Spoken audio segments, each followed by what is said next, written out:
But thanks for coming out today. This is really an exciting time for me personally, our family, but also an exciting time for the ministry to get a book out like this, Simple Gospel, Simply Grace. Honored that Robert Albano and his wife Josie are here. Robert is a friend of the ministry and has been for a number of years, but he pastors a church in Melbourne, Australia. So he gets the Distance Award. Yeah. Robert, you want to share just a couple of seconds of how kind of the grace of God has really ministered in your life? Like all Australians, we all thought we knew what God was really like until I came to understand what His grace was. And then from that day on, it was as if I was saved again, because I didn't realize that God was the way He was. And I fell in love with Him more and more, and now that's starting to transform my church. And it's a little bit difficult because people have been brought up in so many religious sort of backgrounds that come to church in Australia. But it's an experience that I always share, that you've got to bite an apple to be able to know what it tastes like. And for us to come to understand the grace of God and how simple the gospel is, it's been transforming. So, and it's because of the ministry that's helped me. Yeah. So it's amazing. Yeah.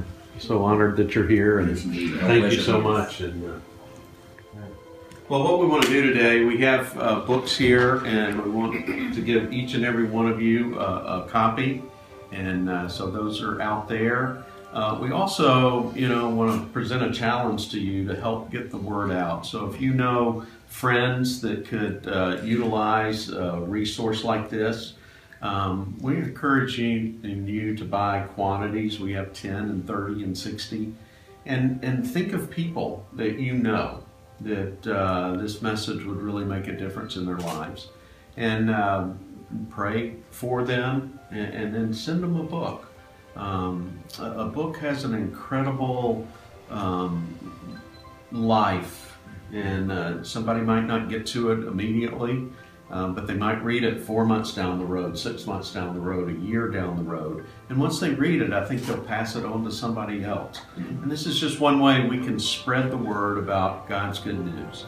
The world that we live in today, the spiritual decay, the darkness that just seems to be growing all around us, it needs light. And there's only one place for light, and that's the gospel of Jesus Christ. It's simple. He loves us. He cares for us. He's reached out to us in the person of Jesus Christ. Let's pierce the darkness with the light of the gospel. And I think this is a wonderful way that we can do it.